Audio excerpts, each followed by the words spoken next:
What's up? It's AndroidCritics from AndroidCritics.com, and in this video I'll be showing you how to get iOS 9 on your Android.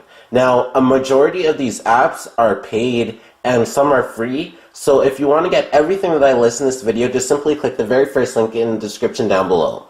And to make sure that you get all the paid apps for free, what you're going to do is go into Settings. So you're going to go into Settings, and then go into where it says Security, and then make sure Unknown Sources is checked.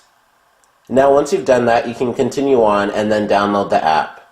So here is the lock screen of my device. You can see it looks a lot like iOS 9 right here, and it looks really reminiscent. The text, the whole slide to unlock thing, the wallpaper even the time right there, and also the day. And then you even have the camera right here that can swipe up and go straight on into the camera. It looks really on point. And if you take a look at the side, you even have the passcode to get in. And it looks very similar to what you get on the iPhones. So you easily can just unlock it. And you have it right here. So here is your home screen, and here are your icons and apps and everything. So first off, you can see that there's the wallpaper in the background there. And then you have all your apps here as well. Now the overall launcher gives you that iOS feel, which is really nice, and it already changes your apps, so you can see your calendar, your Play Store's the App Store icon, and your clock, and your maps, and a whole lot of things.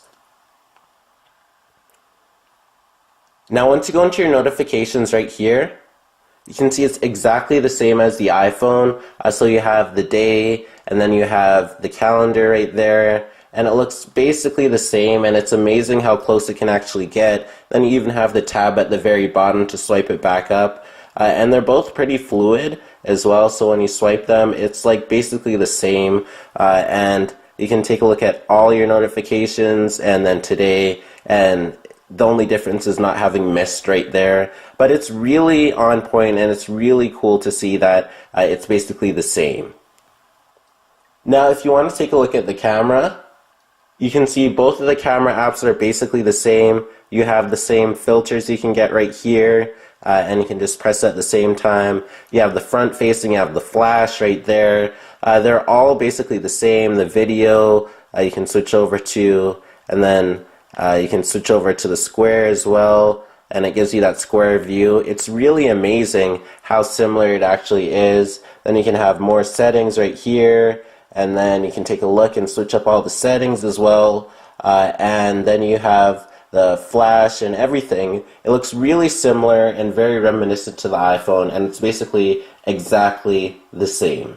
Now if you swipe up on your control center on your Android, you can see it's not as fluid, but it does get the job done, and you basically have all the same elements of it, the airplane mode, the data, the everything, and then you have the day right there. And if you take a look at it on the iPhone, you can see it's basically the same, I guess not with the blur in the background, but it's basically the same. You have the Wi-Fi, the Bluetooth, the everything, the music functions right here, the brightness, which you can easily change if you want, and you even have the torch light for the flashlight, the calculator, the camera, and some other options as well that you can even add in, and it looks really good overall. And if you take a look at your device right here, you have the memory, the battery, the SD card, how much is free, and how to free up the space right there. It looks really good overall, and I like how close they've actually gotten it.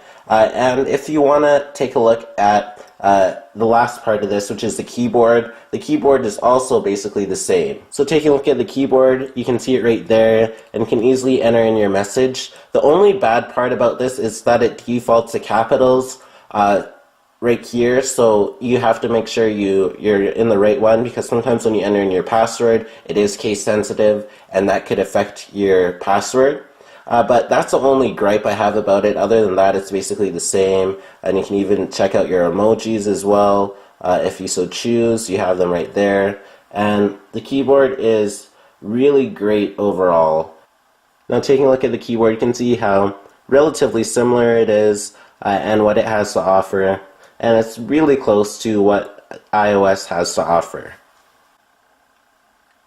Now, taking a look at all the settings for all the apps that you downloaded, you can go into the one for the notification center, and you can easily enable it, show signal strength, show battery percentage, show carrier's name, customize carrier's name, so you can change it to whatever. So that's the carrier right there, and you can easily change it right there as well.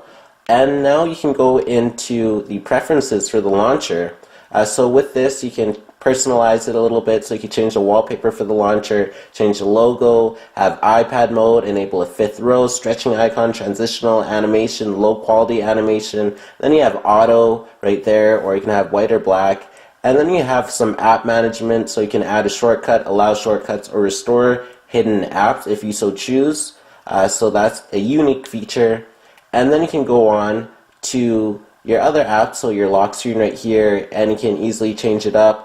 So you can enable the screen lock, you can set a wallpaper, set a password, so what I have a pin on it, and then you can set text, you can hide status bar, you can have the 24-hour clock if you so choose. Then you have vibration, sound, and camera, which you have all the choice to enable or disable it.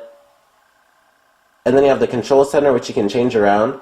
So you can start the service, you configure touchable area, so you can have it in the center, but it kind of does mess with the keyboard with a space bar in it. So you can move it to the right if you so choose. You have the arrow indicator and click to expand, touch vibration, lock screen display. Then you have the width and height of it, which you can change. And then you have the background color, some toggles, reset shortcuts, and a whole lot more.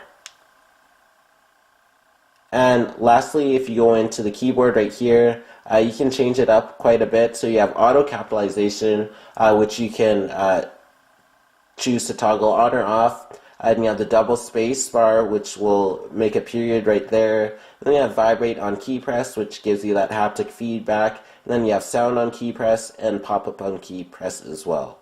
So you can change all of those features. So thank you for watching this video on how to get iOS 9 on your Android device. Please be sure to subscribe, to like this video. Please smash that like button down below so you watch.